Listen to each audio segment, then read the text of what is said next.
Shape of a Warrior was inspired by my deep and enduring curiosity about the lives of the early inhabitants of St. Vincent and the Grenadines. As a small child, I was fascinated by the petroglyphs on my grandparents' farm in Yambu. And I think even back then I was speculating about the lives of the people who had made those drawings. And yes, I know we had read about the Kalinago people in our history books and elsewhere, but the accounts all seem to be so distant and one-dimensional to me. Not to mention they were all written by or related by outsiders. Some of them the very same invaders who had sought to wipe out the Kalinago and Garifuna people. So my main goal was to construct a story from the perspective of the early inhabitants of Hyrule themselves, to project an image of them not as savages, but as sentient beings with all the dreams, aspirations, disappointments, and challenges common to humans, regardless of the era or type of society in which they live. As I've just described, my writing is usually inspired by things that move me or engage me on a deep level. Once I've internalized something, I can write about it. In other words, it's difficult for me to write on demand. I think I knew from a very early age that I was a writer. I've been fascinated with words and books from as far back as I can recall. I was about 10 years old when I started writing what I thought was going to be my first book. It was something along the lines of Enid Blyton's famous 5 series, which was one of my favorites at the time. But even before that, I used to write poetry and verses and short stories every chance I got.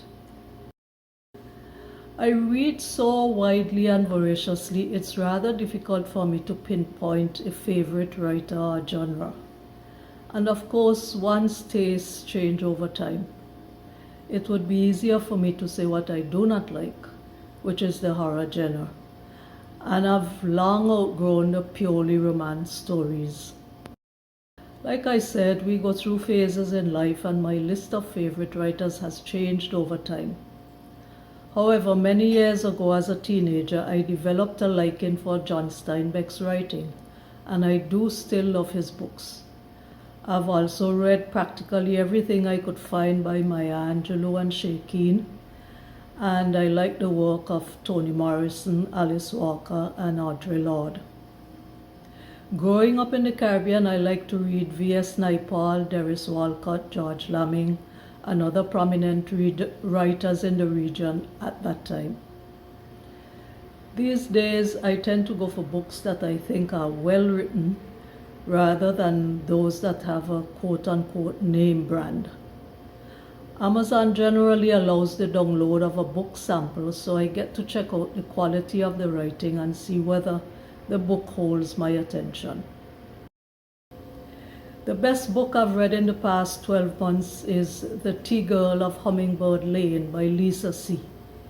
It's a novel about an ethnic group and one family in particular in a remote mountainous tea-growing region of China. The Dictionary of Lost Words by Pip Willems was a close second.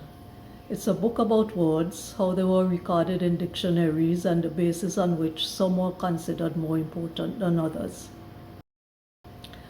I'm currently reading Bewilderment by Richard Powers. It's a fiction novel about a widowed father's struggle to care for his brilliant special needs son.